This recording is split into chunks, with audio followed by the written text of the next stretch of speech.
Now we are doing question number 61.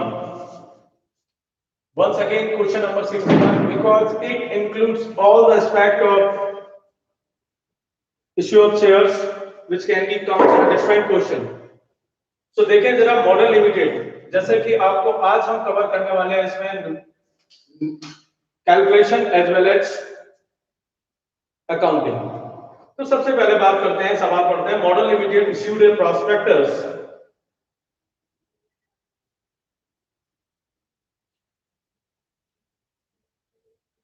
inviting application for 2 lakh shares of rupees 10 each at a premium of 6 per share, payable as follows. On application, all application 5, it's include premium of rupees 2. On allotment, rupees 5 including premium of rupees 2. On first call 3, and first and final call, and the first and second and final call 3 including premium of rupees 2. तो जैसे कि आपको पता है, सबसे पहले question शुरू करने से पहले I have to see what the number of share the company want to issue. That is called issued shares, और issued shares हैं यहाँ पर 2 lakh shares. तो कंपनी ने प्रोस्पेक्टस इश्यू किया, प्रोस्पेक्टस पब्लिक में इश्यू किया और उसमें बताया कि we want to issue 2 lakh shares, और जो 2 lakh shares हम इश्यू करना चाहते हैं, तो जैसे कि आपको पता है company can issue shares at par और एट प्रीमियम। तो यहां पर जो कंपनी शेयर इशू करना चाहती है वो एट ए प्रीमियम ऑफ 6 पर शेयर, यानी कहने का मतलब शेयर की फेस वैल्यू है 10 और उसमें प्रीमियम है 6।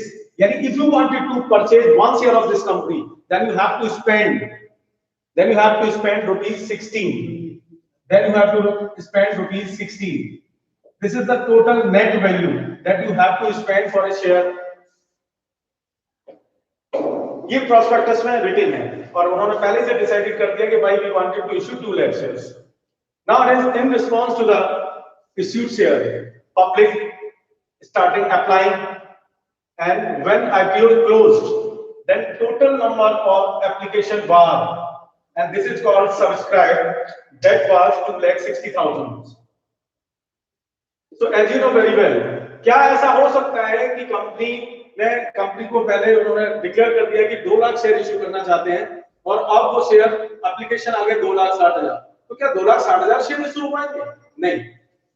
मैं इसको ऐसे बताता हूं कि भैया इस मामले में बस एक ही डायलॉग याद रखना, फिल्म पार्टनेट का एक बार कमिट कर दिया तो फिर अपने आप की नहीं सुनता।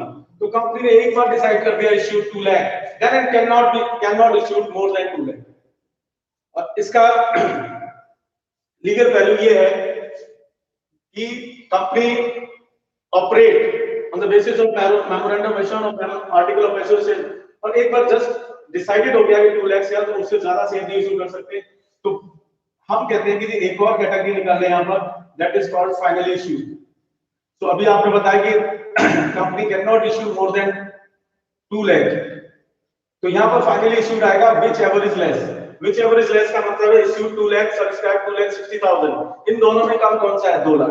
मान लीजिए सब्सक्राइब 1,60,000 ही होता, 1,60,000 होता, तो क्या कंपनी तब कंपनी की मजबूरी होती है कि उतने शेयर इश्यू करने होते, क्योंकि लोगों ने अप्लाई ही नहीं किया है। तब यहाँ पर हो जाता 2 लाख वर्सेस 1,60,000, इन दोनों में कम कौन सा है? तब हो जाता 1,60,000, और वो केस होता अंडर सब्सक्रिप्शन का। ना it's a case of over subscription. देखिए चेन से चेन आप मिलाते चलिए और आप ये देखें कि चूंकि ओवर सब्सक्रिप्शन है, then company have to manage this problem. तो कंपनी ने इस प्रॉब्लम को कैसे मैनेज किया? क्वेश्चन में लिखा हुआ है, कंपनी ने कहा कि देखिए ऐसा है कि applications were received for 2,60,000 and the pro rata allotment was made to the applicant of 2,50,000. यानी pro rata allotment was made to the applicant of 2,50,000, यानी जो एप्लीकेंट हैं जिन्होंने 2 लाख, एक कैटेगरी है जिनके total application number of share 2,50,000 के, they were issued shares on pro rata basis. What number of share question में नहीं लिखा है, तो इसका मतलब what they wanted to issue, finally issue कितना ही शेयर उन्होंने इनको प्रोवाइड कर दिया। तो ये कैटेगरी बन गई प्रो रेटा कैटेगरी, यहां पर 2,50,000 वो मिल गए 2 लाख। ठीक है, अब 2,50,000 वालों को 2 लाख जब मिल गए, तो यहां पर साथ ही साथ हम एक रेशियो भी कैलकुलेट कर लें। रेशियो हो जाएगा यहाँ 5 से डिवाइड करेंगे, 5 5 का 25, 5 4 जा 20, तो यहाँ रेशियो निकल के आएगा सर 5:4। इसका मतलब भी समझ लो आप, इसका मतलब if you applied for 5 shares, then you will be allotted 4 shares. If you applied for 5 shares, then you will be allotted 4 shares. इसका मतलब ऑटोमेटिकली आपका पैसा एडवांस पहुंच जाएगा। अब यहां पर एक बात समझिए, इस जब हम ओवर सब्सक्रिप्शन का क्वेश्चन होगा तो इस कैलकुलेशन को 3 पार्ट में डिस्ट्रीब्यूट करेंगे। Part number 1, how many issues subscribe and final issue. Then अगर ओवर सब्सक्रिप्शन है तो फिर हम कहेंगे जी किस तरीके से कंपनी ने इसको मैनेज किया। तो यहां पर लिखा है 2,50,000, ये कैलकुलेशन नंबर 2 हो जाएगी। तो उन्होंने कहा कि जी 2,50,000 को 2 लाख दिए गए। इसका मतलब है रेशियो ऑन प्रोरेटा अलॉटमेंट यानी इक्वल डिस्ट्रीब्यूशन, यानी अगर हम इसका सबसे स्मॉलेस्ट पार्ट की बात करें तो मतलब ये है कि अगर कोई बंदा होगा जिसने 5 शेयर मांगे होंगे, उसको 4 शेयर मिले होंगे, तो ऑब्वियस सी बात है उसका पैसा एक्सेस आया होगा। अब पैसा एक्सेस आया होगा तब क्या करेंगे? अगर पैसा एक्सेस आया होगा तो क्या करेगी कंपनी? क्या वो पैसा वापस कर देगी? तो आंसर है नो।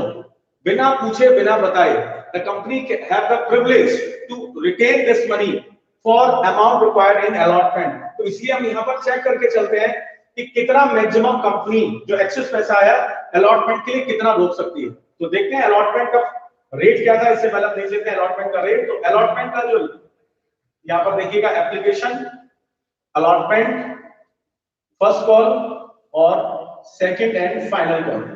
तो रेट की अगर हम बात करें तो यहाँ पर एप्लीकेशन पे 5 रुपए था, अलॉटमेंट पे 5 रुपए था, फर्स्ट कॉल पे 3 रुपए था, सेकंड एंड फाइनल कॉल पे 3 रुपए था। और यहाँ पर इस क्वेश्चन की खास बात यह है कि इन each and every call they have included premium. तो सर हमें यहाँ पर आपको पता है कि 5 रुपए में 2 रुपए तो प्रीमियम का है, इसका मतलब 3 रुपए कैपिटल का हो गया। हमें ब्रेकअप बनाना पड़ेगा कितना कैपिटल और कितना प्रीमियम। तो अब हम यहाँ पर एक चीज और सीख के चलते हैं, हम इसको 2 पार्ट में बांट देते हैं। जो रेट है जो 5 रुपए है इसको हम 2 पार्ट में बांट देते हैं। हम कहते हैं जी सुनिए, हम कहते हैं कि हम कहते हैं ये जो 5 रुपए है this is called net amount, और इसमें से जितना कैपिटल का है 3 रुपए कैपिटल है, 2 रुपए प्रीमियम। ये कहां से है? क्वेश्चन में दिया हुआ है। तो ये जो ब्रेकअप है दिस इज कॉल्ड ब्रेकअप। तो यहाँ rate is divided into 2 part, first net and breakup.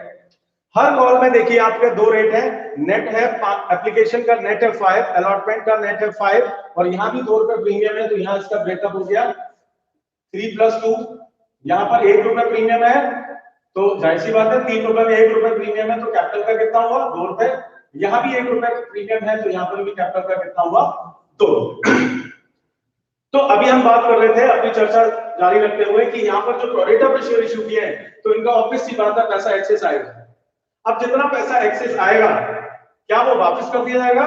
नहीं जी, वापस नहीं किया जाएगा। Company have privilege to retain for allotment. और आप क्वेश्चन पढ़ेंगे तो in each and every question जो भी जहां भी ओवर सब्सक्रिप्शन का मसला होगा वहां पर ये जरूर दिया होगा कि the excess money can be adjusted in allotment. ठीक है, तो ये तो होना ही होना है। तो यहाँ पर अब हम अलॉटमेंट के साथ मल्टीप्लाई करेंगे। तो बच्चों मैं एक बात आपको क्लियर कर दूं, जब रेट प्रीमियम के सवाल में divided in 2 part net and breakup, तो मैं एक बात कहकर के आपसे बात कहूंगा कि सर ये जो ब्रेकअप है, ब्रेकअप की जो इस्तेमाल है जब हम ड्यूटी कैलकुलेशन करेंगे तब होगी, और कहीं भी आपको जरूरत पड़े then it will be multiplied with the net. तो सर अलॉटमेंट का नेट कितना है? 5। यहाँ 5 मल्टीप्लाई कर दिया तो यहाँ पर आ गया 10 लाख, यानी मैक्सिमम 10 लाख कंपनी रिटेन कर सकती है। मैक्सिमम 10 लाख रुपए कंपनी रिटेन कर सकती है। तो जब भी अगर प्रोरेटा कभी भी हर सवाल जब भी हम सब क्वेश्चन करेंगे तो अगर प्रोरेटा पर शेयर अलॉट हुए तो हमारा एक काम और होगा कि हम यहाँ पर अलॉटमेंट के रेट से, अगर उसमें प्रीमियम का क्वेश्चन है तो नेट से, यानी नेट से यहाँ पर मल्टीप्लाई कर देंगे और हमें पता चल जाएगा this is the maximum amount that the company can retain for allotment.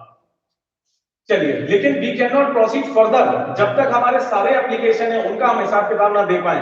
तो सर 2,60,000 एप्लीकेशन थे, शेयर तो 2,50,000 को दिए और जितने शेयर हम अलॉट करने थे वो सब दे चुके। इसका मतलब बाकी के शेयर होल्डर में गेट व्हाट? नील। तो यहाँ पर दो कैटेगरी बन गई, 2,60,000 में दो कैटेगरी बन गई कि भाई 2,50,000 2,50,000 के जो एप्लीकेंट थे उनको तो शेयर दे दिए गए जो हम शेयर देना चाहते थे 2 लाख, और बाकी के जो एप्लीकेंट थे 10,000 वालों को नहीं हो गया। तो जब भी हम क्वेश्चन करते हैं, एक बार फिर रिपीट करते हैं, जब भी हम क्वेश्चन करेंगे हमारी अगर ओवर सब्सक्रिप्शन का क्वेश्चन है तो it will be divided into 3 part. First part we will write here issue, subscribe and final issue. Now what is the final issue? Out of the issued and subscribe whichever is less. और कुछ भी आपको रटना नहीं है, समझने की कोशिश करनी है। समझना ये है कि भाई कंपनी ने इश्यू किए और ओवरऑल पूरे इंडिया से लोग अप्लाई कर रहे हैं, और जब अप्लाई कर रहे हैं तो एक पर्टिकुलर 3 दिन का आईपीओ 4 दिन का आईपीओ टाइम है। 4 दिन में जितने एप्लीकेशन आएंगे कंपनी को हैव टू एक्सेप्ट इट, सभी का पैसा कंपनी के पास आता जाएगा। फिर देखेगी कंपनी ओवरऑल कितने लोगों ने अप्लाई किया, तो पता चला यहाँ पर 2,60,000 लोगों ने अप्लाई किया। यानी हमें इश्यू करने थे 2 लाख और लोगों ने सब्सक्राइब कर दिया 2,60,000, ज्यादा एप्लीकेशन आ गए, ज्यादा माने ओवर, जैसे हम कहते हैं over subscription. But over subscription का मतलब ये कतई नहीं है कि आप जितने एप्लीकेशन आ गए सभी को आप दे दें। आप उतना ही शेयर इश्यू कर सकते हैं जितना एक बार आप पहले डिसाइड कर चुके हैं। वो था 2 लाख, तो यहाँ 2 लाख से ज्यादा इश्यू नहीं हो सकते। Clear all of you? तो ये ओवर सब्सक्रिप्शन का मामला है। अब जब ये प्रॉब्लम है तो जाहिर से एक और कड़ी बनती है, कड़ी ये बनती है, चेन ये बनती है कि जब एप्लीकेशन ज्यादा है और आपके पास शेयर कम है तो कंपनी ने किस तरीके से इस चीज को मैनेज किया, तो क्वेश्चन में लिखा होगा, लिखा था the share were issued to the applicant of 2,50,000 on pro rata basis।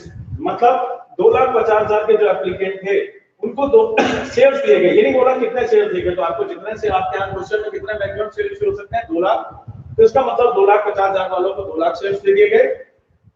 और यहाँ पर रेशियो के साथ साथ प्रो रेटा का मतलब है इक्वल डिस्ट्रीब्यूशन। तो इक्वल डिस्ट्रीब्यूशन ये निकल के आ रहा है कि 5 मांगोगे तो 4 मिलेंगे। तो जाहिर सी बात है, आप अपने आप को रखिए, लाइए अपने आप को फ्रेम में। अगर आपने 5 शेयर मांगे आपको 4 मिले होंगे, तो जाहिर सी बात है कि आपके पैसे कंपनी के पास एक्सेस पहुंच गए होंगे, और एक्सेस पैसे पहुंच गए होंगे तो सवाल ये उठता है कि उस एक्सेस का होगा क्या। तो ये साफ साफ है, ये आप क्वेश्चन में देखेंगे लिखा हुआ excess money can be adjusted in allotment. तो ये केवल इस क्वेश्चन की बात नहीं, नीचे में अपनी क्वेश्चन विल सी कि भैया excess money can be adjusted in allotment. तो हमें को पता है कि भैया अलॉटमेंट में एडजस्ट होना ही है, तो हम यहाँ पर मल्टीप्लाई करके यहाँ ये देख लेते हैं कि कितना मैक्सिमम हम अलॉटमेंट के लिए लोग सकते हैं। तो इस तरीके से हम 1 2 3 कैलकुलेशन कर लेते हैं और आप चलते हैं आगे एप्लीकेशन। अब हमारी जो अकाउंटिंग है, कंपनी की अकाउंटिंग है, कंपनी की अकाउंटिंग यहाँ पर डायरेक्ट अकाउंटिंग नहीं होगी। यहाँ पर जो सिस्टम है, कैश डिपार्टमेंट अलग होगा और जो अकाउंटिंग डिपार्टमेंट है वो अलग होगा। कैशियर का काम अलग होगा और अकाउंटिंग डिपार्टमेंट का काम अलग होगा। तो आप मुझे बताइए कि जब लोगों ने अप्लाई किया तो एप्लीकेशन के साथ रुपए भी भेजे, तो ये जो रुपए किसके पास पहुंचे? कैश डिपार्टमेंट के पास पहुंचे। We are the accountant of, since we are the accountant of company, तो पहले एप्लीकेशन के केस में क्या हुआ, एप्लीकेशन रिसीव हुई, और जब एप्लीकेशन रिसीव हुए, अब रिसीव कोई भी अमाउंट आपको निकालना होता है, तो कोई भी अमाउंट के लिए आपके लिए हमेशा देखिए, एक एग्जांपल की बात कर लेते हैं कि आप मार्केट गए और मार्केट में आपने आलू पूछे क्या रेट है जी, उन्होंने कहा 10 रुपए किलो, और अगर आपको 2 किलो लेने हैं तो आपने कहा 2 किलो दे दीजिए, आप पैसे कितने देंगे, अमाउंट कैसे निकालेंगे? तो आप सीधे कहेंगे जी रेट 10 रुपए और क्वांटिटी 2 किलो, तो 10 दूनी 20, यानी कोई भी अमाउंट कैलकुलेट करने के लिए हमको चाहिए होता है क्वांटिटी इनटू रेट। तो बात आती है यहाँ पर कौन सी क्वांटिटी होगी, तो लोग कहते हैं जी क्वांटिटी कौन सी होगी, क्वांटिटी का मतलब जितना लोगों ने अप्लाई किया, तो यहाँ पर जो क्वांटिटी होगी सब्सक्राइब होगी, यानी जितना लोगों ने अप्लाई किया उतने तो कंपनी के पास पैसा पहुंचा, तो 2,60,000, तो यहाँ क्वांटिटी होगी 2,60,000। अब बच्चे कंफ्यूज कि भैया रेट कौन सा होगा, ये जो 5 रुपए होगा या 3+2 होगा। हालांकि 3+2 का मतलब भी 5 ही होता है, लेकिन क्या डायरेक्ट करेंगे या फिर ब्रेकअप के साथ करेंगे? तो बच्चों में एक बात बता दूं, breakup is used only at the time of when the calculation of due. इसके अलावा कहीं भी कोई जरूरत होती है कैलकुलेशन को, that will be utilized net. तो नेट अमाउंट कितना है 5 रुपए के साथ, तो यहाँ 5 रुपए से मल्टीप्लाई कर दिया, तो यानी यहाँ पर हो गई 13 लाख रुपए हमको रिसीव हो गए, 13 लाख। अब चलिए ड्यू की बात करते हैं। ड्यू का मतलब है कंपनी को चाहिए कितना था, हम ये कैलकुलेट कर रहे हैं कि कंपनी को चाहिए कितना है, तो चाहिए कितना है, जितना कंपनी शेयर इश्यू करेगी। तो यहाँ पर जो क्वांटिटी होगी वो ऑब्वियसली कौन सी होगी, finally issued. Which one? Finally issued. तो finally issued कितना है जी? 2 लाख। और अकाउंटिंग कैपिटल का अमाउंट और प्रीमियम के अमाउंट की अकाउंटिंग अलग अलग होगी। हमेशा ध्यान रखिए अलग अलग होगी, क्योंकि कैपिटल अमाउंट और प्रॉफिट अमाउंट दोनों अलग अलग है, इनकी अकाउंटिंग अलग अलग होगी, इसलिए हम यहाँ मल्टीप्लाई भी ब्रेकअप के साथ करेंगे। तो 2 लाख 3 जा 6 लाख, यानी क्वांटिटी हो गई 2 लाख, और यानी यहाँ पर कैपिटल का अमाउंट हो गया 2 3 जा 6 लाख और प्रीमियम का हो गया 2 2 जा 4 लाख। तो टोटल हो गया आपका, यानी अब आपको देखिए आपको कितना रुपए चाहिए, अब आपको टोटल कितना रुपए चाहिए? 10 लाख। बिल कितना गया था? 13 लाख। तो यहाँ पर एक बात ध्यान रखिएगा, व्हेन यू क्लोज आईपीओ और आपको जो पैसा मिलता है, आप आगे प्रोसीड तभी करेंगे जब जो जितना पैसा आपको मिला है उस पैसे का आप हिसाब किताब दे दें। तो भैया हम आगे तो तभी बढ़ पाएंगे, या तो मामला गड़बड़ हो गया, हमको बिल तो गए 13 लाख और चाहिए थे 10 लाख, तो यहाँ हम इससे माइनस कर देंगे। तो जब ये माइनस करेंगे तो ये 3 lakh will come excess amount, 3 lakh रुपए ज्यादा आ गया। अब इस 3 लाख रुपए में क्या करेंगे? किसका पैसा है? चलिए ए कैटेगरी का भी है, क्योंकि उन्होंने मांगे थे 2,50,000 शेयर और मिले थे 2 लाख, और ये बी कैटेगरी का भी है और 10,000 मांगे तो कुछ भी ना मिला। तो सबसे पहला राइट किसका बनना है? तो वैसे जिसको कोई शेयर नहीं मिले, तो जिनको कोई शेयर नहीं मिले 10,000 क्वांटिटी हो गई 10,000, कितना पैसा अमाउंट, फिर वही अमाउंट की बात है, तो वही बात आएगी क्वांटिटी टू रेट। तो ये 10,000 और रेट क्या होगा? हमेशा मैंने बताया कि bracket is used only for the calculation due, इसके अलावा कहीं भी कैलकुलेशन नेट से कर दीजिएगा, और नेट कितना है 5। तो 10,000 into 5 will be 50,000। तो 50,000 को क्या कर दिया आपने? उनको वापस कर दिया, रिफंड कर दिया जिनको आपने शेयर रिजेक्ट कर दिया। अभी आपके पास बचे 2,50,000।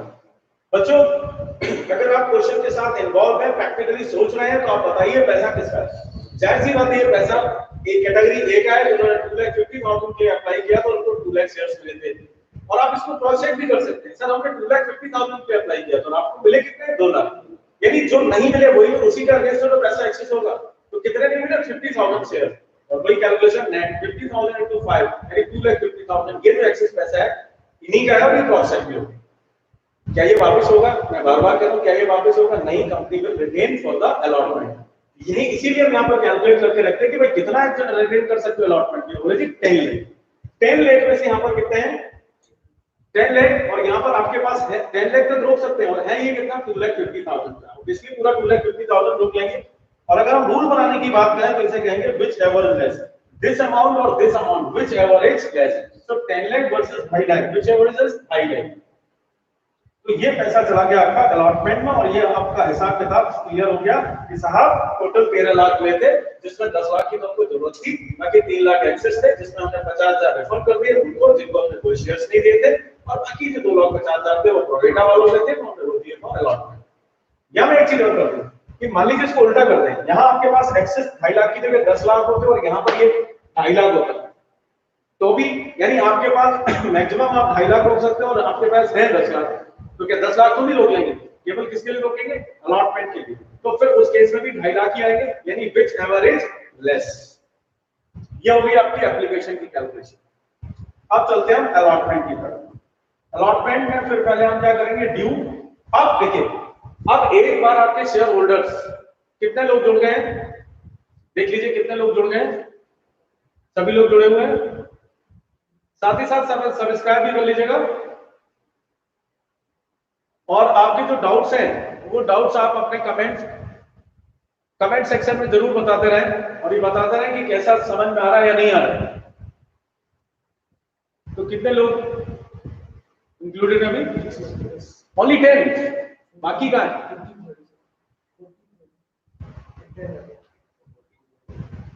सब्सक्राइब कितना है? चलिए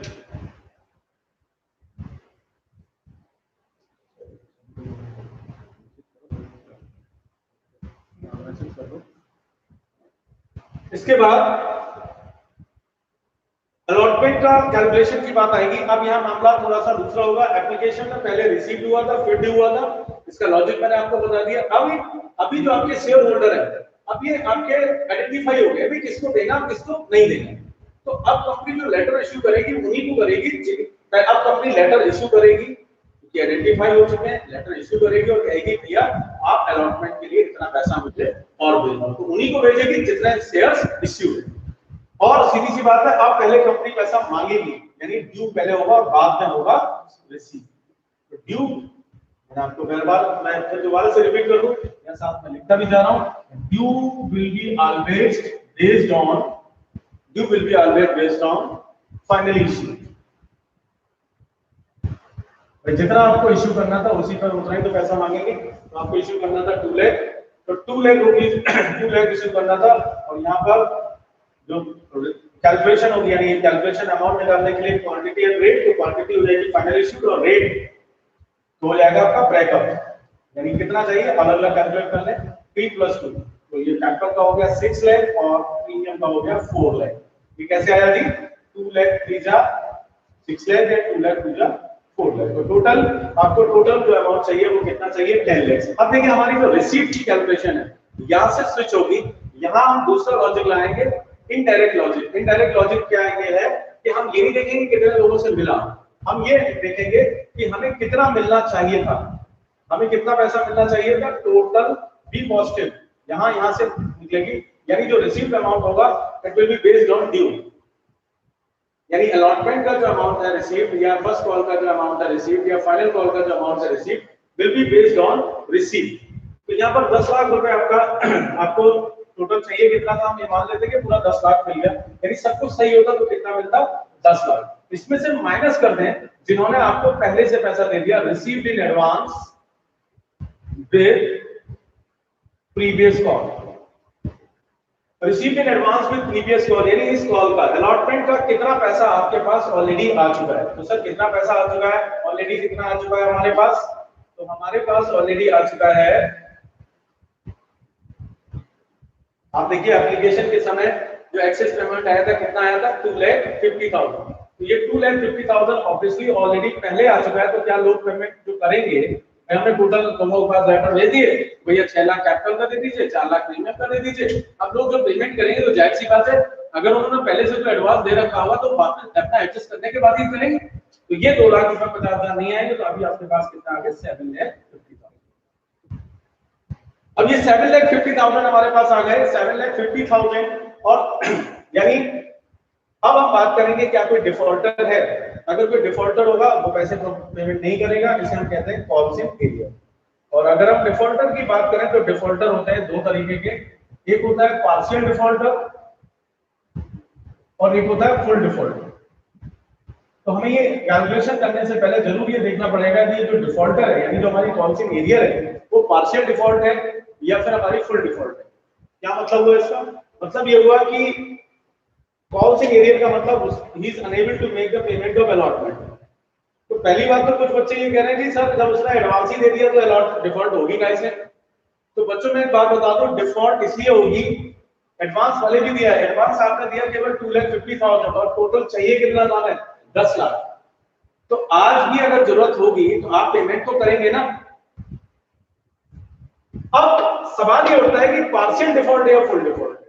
सीधी सी बात है, आप अपने आप को मान के चलिए, चलिए अब देख लेते हैं डिफॉल्टर कौन है। डिफॉल्टर है sir A who was applied for 1,000 shares। ओहो, क्या लिखा हुआ है? Who was applied, इसको अंडरलाइन करेंगे, applied। यानी सरकार ये बताइए, उसने अगर ए अप्लाइड किए होंगे 1000 शेयर, तो क्या उसे 1000 मिल गए होंगे? क्योंकि हम सभी जानते हैं एक ही कैटेगरी के थ्रू शेयर इश्यू है जो कि प्रोरेटा अलॉटमेंट है। ये 1000 भी इसी बरादरी का, इसी बारात का एक ये बराती है, यानी जो कि सबके यहाँ पर क्या प्रोरेटा की जो 5 मांगोगे तो 4 मिलेंगे, यानी इसने भी 1000 मांगे होंगे तो 1000 नहीं मिले होंगे। कितने मिले होंगे? ये बात हो क्यों रही है? ये बात इसलिए हो रही है क्योंकि साहब हम बात कर रहे हैं डिफॉल्ट की। अरे डिफॉल्ट तो उतने पे किया होगा जितने उसको शेयर अलॉट किए गए होंगे, क्योंकि कंपनी ने मांगा उतने शेयर पे होगा जितने उसको अलॉट किए होंगे, तो पेमेंट भी तो उसी पे करता। तो इसलिए हमेशा ध्यान रखिएगा, अप्लाइड का मतलब होता है subscribe and it is used only at the time when we calculate received amount for application. इसके अलावा कहीं भी जरूरत पड़े, पूरे सवाल में कहीं भी जरूरत पड़े तो आपके पास क्वांटिटी होनी चाहिए इश्यूड। तो इश्यूड निकालेंगे, इश्यूड कैसे निकालेंगे, यहाँ पर रेशियो क्या है 5 अप्लाइड 4 इश्यूड। यहाँ आपके पास क्या है ये अप्लाइड, तो मैथ कहती है दिस डिवाइड बाय दिस, यानी अप्लाइड डिवाइड बाय अप्लाइड, यानी इश्यूड कैसे निकलेंगे, इसके इश्यूड निकलेंगे 1000 is the applied, applied divide by applied into what you want to calculate issued and issued is 4, so it will be 800। तो ये shares हो गए आपके 800 शेयर्स हो गए, ठीक है। अब हम बात करेंगे 800 शेयर। अब 800 जो है इसको शेयर यानी इसको इससे जो पैसे मांगे गए होंगे वो 800 शेयर के मांगे गए होंगे। अब हम ये सोचना है कि यार ये पार्शियल पेमेंट करता है या फुल करता है, तो यार जाहिर सी बात है कि यार इसने आपको साफ साफ दिख रहा है कि जब उसने अप्लाई किया था 1000 के लिए अप्लाई किया था, उसको आपने 800 शेयर दिए थे, उस समय आपको उसका 200 शेयर का पैसा एक्सेस आ गया होगा, ठीक। तो आज वो अलॉटमेंट का पैसा देगा तो वो पैसे को काट के देगा, यानी आज देता तो कितना देता, पार्शियल देता, तो डिफॉल्ट भी कैसी होगी, पार्शियल होगी, यानी पार्शियल डिफॉल्ट की कंडीशन क्या है हुई। या हम एक और बात कर लेते हैं कि सपोज करो यहाँ पर एक कैटेगरी और होती है जहां फुल अलॉटमेंट होता, यानी आप 10 शेयर मांगो 10 मिलेंगे, तो क्या पार्शियल डिफॉल्ट हो सकती थी भाई, तब एडवांस ही नहीं पहुंचता। तो पार्शियल डिफॉल्ट होने के लिए जरूरी है कि वो सबसे पहली बात तो प्रोरेटा कैटेगरी का मेंबर हो, यानी उसको अलॉटमेंट किस पर हुआ हो, प्रोरेटा कैटेगरी पे हुए हो। दूसरी बात क्या है जी, ऐसी कौन में डिफॉल्ट करे जिसमें पैसा एडजस्ट होना हो। सपोज करो ये कोई अलॉटमेंट में कोई डिफॉल्ट करे ही नहीं, ये बंदा मिस्टर ए अलॉटमेंट में तो कोई डिफॉल्ट करे ही नहीं, फर्स्ट कॉल में जाके डिफॉल्ट करे, तो फर्स्ट कॉल के समय कितना पेमेंट करेगा, फुल करेगा या पार्शियल करेगा। भाई जितना एडवांस था वो यहाँ एडजस्ट हो जाता, तब तो वो फुली करता। तो ये भी नहीं कह सकते कि सब प्रोरेटा का है तो सब पार्शियल ही होगा, तो प्रोरेटा का होना चाहिए प्लस ऐसी कॉल में डिफॉल्ट करे जिसमें आपका ये रिसीव्ड इन एडवांस घट रहा, यानी रिसीव्ड इन एडवांस भी हो उस कॉल में और प्रोरेटा अलॉटमेंट भी। तो ये दोनों बातें हैं, तो ये हमारा पार्शियल डिफॉल्ट है ना। पार्शियल डिफॉल्ट को निकालेंगे कैसे, पार्शियल डिफॉल्ट को हम निकालेंगे कैसे, तो पार्शियल डिफॉल्ट के लिए क्या करेंगे हम, क्योंकि ये सिंपल मैथमेटिक्स वाली बात है, ये प्रोरेटा कैटेगरी का मतलब इक्वली डिस्ट्रीब्यूशन, तो हम क्या करेंगे, ये अगर पार्शियल डिफॉल्ट है तो जाहिर सी बात है पार्शियल तभी होगा जब वो प्रोरेटा कैटेगरी का होगा, तो जिस कैटेगरी को ये बिलोंग करता है, तो आज हम ये देखेंगे कि वो कैटेगरी आज पेमेंट करती तो कितना करती, तो उस कैटेगरी से रिक्वायर्ड कितना था, हमने पहले कैलकुलेट कर लिया था कि 10 लाख रुपए रिक्वायर्ड था, इसमें से ये 2,50,000 ऑलरेडी एडवांस दे चुके हैं, 2,50,000, तो आज ये सब लोग मिलकर के देते तो कितना पेमेंट करते, बोले कि 7,50,000 करते, फिर वही फंडा दिस डिवाइड बाय दिस, 7,50,000 कितने नंबर ऑफ शेयर्स के लिए, 2 लाख नंबर ऑफ शेयर्स के लिए, इसी में तो है वो 800 नंबर वाला, तो आ गए 800 नंबर के कितने आगे भी, इसके आगे 800 के आप देखें ये आगे 3,000 रुपए, डिफॉल्ट आ गई इसकी 3,000 रुपए, ये हो गए 7,47,000, यानी हमको अलॉटमेंट का कितना अमाउंट मिला, 7,47,000। तो यहां तक आप करिए, कोई डाउट हो तो बताइए, समझ में आ गया सभी को, आपके जो डाउट है वो मुझे जरा कमेंट में बताइए, या नहीं मुझे बताइए कि आपको समझ में यहां तक आया या नहीं आया।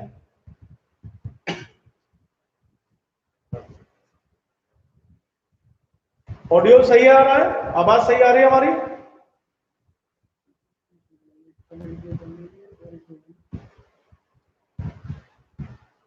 कॉन्सेप्ट क्लियर हो रहा भाई, कमेंट करके बताइए मुझे।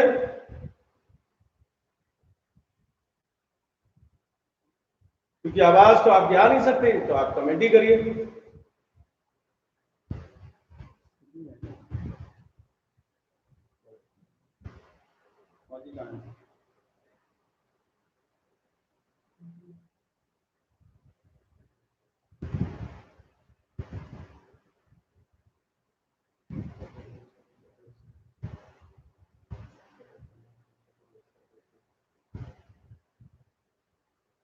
तो आज के अटेंडेंस इसी पर है, तो यहां तक आपका, हाँ कमेंट करके बताइए कि कौन कौन यहां पर अभी इस क्लास को देख रहा है। 7,47,000 आपका अमाउंट आ गया, तो अलॉटमेंट का अमाउंट आ गया 7,47,000। तो कुछ लोगों को हो सकता है ये लग रहा हो कि ये रिपीट क्लास है, तो रिपीट क्लास ये इसलिए है क्योंकि जिससे आप ज्यादा से ज्यादा इस क्वेश्चन को समझ सके, इस कॉन्सेप्ट को समझ सके। जितनी बार इस चीज को आप देखेंगे उतना ज्यादा आपको बेहतर होगा। तो अब चलते हैं अगली कॉल की तरफ। अगली कॉल है फर्स्ट कॉल। लेकिन जब तक फर्स्ट कॉल होती, अच्छा फर्स्ट कॉल में क्या होगा, पहले ड्यू होगा कि रिसीव होगा? तो फर्स्ट कॉल में कह रहे हैं कि ड्यू होगा सर। तो फर्स्ट कॉल में होगा पहले ड्यू, यानी अब सीधी सी बात है, पहले पैसे कंपनी मांगेगी तब यू विल पे। तो ड्यू हो गया, तो ड्यू किस पर? डील को ले भाई फुल भाई अमाउंट निकालना है। अमाउंट के लिए क्या चाहिए? क्वांटिटी और रेट। और क्वांटिटी कौन सी होगी? Final issue. अब यहां भी देखो पानी भर गया। क्या पानी भर गया? इसके शेयर जैसे इसने डिफॉल्ट करी, कंपनी तो जैसे इंतजार में बैठी थी कि तुम बेटा डिफॉल्ट करो, विक्रम बेताल वाली कहानी थी कि तुमने मुंह अपना बंद किया कि हम उड़े।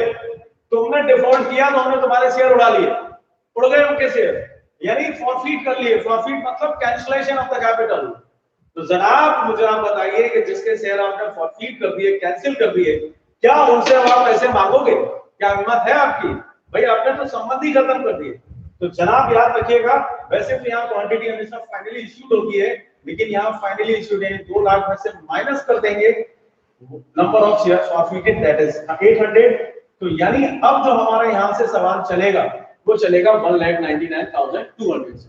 ये भी एक सवाल में बेहतरीन बात थी। तो यहाँ पर ड्यू करें और यहाँ पर रेट था, नेट था 3 और इसमें 1 रुपए प्रीमियम का था, 2 रुपए ऑब्वियसली कैपिटल का हो गया।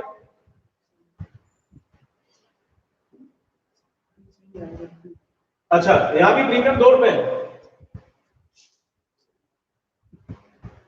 अच्छा 1,99,200 ही लिखा हुआ है। ये 3 रुपए कैपिटल थी, यहाँ पर हो गया 2 + 1। तो चलो मल्टीप्लाई कर लेते हैं। 1,99,200 into 2, ड्यूटी कैलकुलेशन के लिए बैकअप लेते हैं। तो ये आ गया 3,98,400 यानी 1,99,200 into 2। और ये तो हो गया कैपिटल का, और प्रीमियम का हो गया 1,92,200 into 1। तो इसी को हम बेस बनाते हैं जैसे कि हमने अलॉटमेंट में किया था। तो भैया कितना पैसा चाहिए? जितना पैसा चाहिए हम मान लेते हैं उतना ही पैसा हमको मिल गया। अगर सब कुछ सही होता तो कितना पैसा मिल जाता? टोटल कर लें 600, 8 9 17, 5,97,600।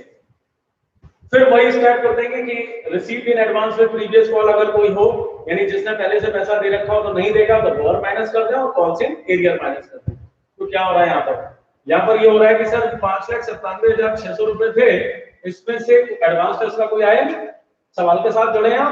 तो इसका एडवांस फर्स्ट कॉल के लिए तो किसी का कोई एडवांस है नहीं। तो यहाँ पर देखते हैं क्या कोई डिफॉल्टर है। तो जी एक डिफॉल्टर बढ़ गया। हाँ जी एक डिफॉल्टर बढ़ गया। कौन है जी इसका नाम? सर मिस्टर बी है, यहाँ पे लिख रहा हूं मिस्टर बी है। और मिस्टर बी के पास ये इसने भी अप्लाई किए थे, अप्लाइड फॉर 1,500 शेयर। अरे भैया इनके भी अप्लाइड दिए हैं। देखिए ये क्वेश्चन होता है, इसमें हर क्वेश्चन में आपको कुछ ना कुछ बढ़िया मिल रहा है जहां पर आपको सोचने को मजबूर होना पड़ेगा। मेरे बच्चों यहां भी अप्लाइड दिया है, तो अप्लाइड विल यूज, हमेशा ध्यान रखो एक बात, अप्लाइड यानी subscribe, it is used in the whole question advance when we calculate amount received amount for application। इसके अलावा सब्सक्राइब की कोई रिलेवेंस नहीं है। तो ये जो अप्लाइड दिए, सब्सक्राइब दिए, तो पहले तो हमें कन्वर्ट करना पड़ेगा इश्यूड में, और इश्यूड में वैसे ही करेंगे जैसे हमने मिस्टर ए के किए थे। दिस डिवाइड बाय दिस, यानी 1500 डिवाइड बाय 5, यानी apply divide by apply into 4, यानी जितने आपको इश्यूड निकालने हैं तो इश्यूड से मल्टीप्लाई कर दिया तो ये निकल के आ गए 1200 शेयर। यानी इसने एक्चुअली में डिफॉल्ट कितने की करी है? 1200 शेयर। तो हमें निकालनी है डिफॉल्ट। अब सवाल ये उठता है सर ये पार्शियल डिफॉल्ट है या फुल डिफॉल्ट? तो पार्शियल डिफॉल्ट की हमने कंडीशन लिखी थी, प्रोरेटा का होना चाहिए थी, है, लेकिन ऐसी कॉल में डिफॉल्ट करे थी जिसका अगर एडवांस अगर उसने दिया होगा तभी तो पार्शियल पेमेंट करता, तो एडवांस तो है ही नहीं। तो इसका मतलब यहाँ पर ये कैटेगरी तो है लेकिन ये नहीं है, इसलिए फुल डिफॉल्टर। फुल डिफॉल्ट निकालना बड़ा आसान है, number of share issued into, देखिए यहाँ पर फर्स्ट कॉल के, तो यहाँ भी रेट दो है, नेट भी है, ब्रेकअप है। तो सारी कैलकुलेशन किससे होती है? केवल ड्यू के समय होते हैं ब्रेकअप, और उसके समय कहीं भी जरूरत पड़े होता है नेट। और नेट है 3 रुपया, 3 रुपये यानी इनके डिफॉल्ट हो गए 3600 रुपए। ये हमने माइनस कर दिए 3600, अल्टीमेटली वी गॉट 5,94,000। तो ये निकल आया अमाउंट फॉर फर्स्ट कॉल। चलते हैं अब अगली कॉल की तरफ। अगली कॉल है सर फाइनल कॉल, और फाइनल कॉल में भी मेरे बच्चों क्या करेंगे, पहले ड्यू होगा और फिर रिसीव। ड्यू के लिए क्वांटिटी फाइनली इशू जो कि 2 लाख थी, जिसमें से 800 शेयर्स प्रॉफिट हो चुके थे मिस्टर एके। तो अभी हमारा क्वेश्चन चल रहा था 1,99,200 पर ही रन करेगा इनटू ब्रेकअप। रेट है इसका नेट है 3 और इसमें 1 रुपए प्रीमियम का है, कैपिटल का 2 रुपए है, तो अलग अलग निकाल लेते हैं। कैपिटल का हो गया 3,98,400 और प्रीमियम का हो गया 1,98,200। सो अल्टीमेटली अब रिसीप्ट की बात करें तो ऑल द रिसीप्ट, चाहे अलॉटमेंट की रिसीप्ट हो, चाहे फर्स्ट कॉल की रिसीप्ट हो और चाहे फाइनल की receipt on the base of due, तो फाइनली ड्यू टोटल कर रहे हैं। हमें टोटल चाहिए था 5,97,600 और इसमें से माइनस कर दें फिर वही जो हमने अलॉटमेंट में किया था।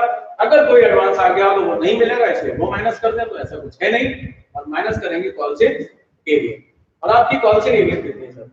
कॉल्सिंग एरिया है आपकी, कौन सी डिफॉल्ट है यहाँ पर भी, कैसे पता चलेगा पार्शियल है कि फुल? तो आज देता तो कितना पेमेंट करता, तो ये बंदा इस आज पेमेंट करता तो कितना करता, फुल करता है या पार्शियल करता सर, कैसे पता चलेगा भैया ये बताओ।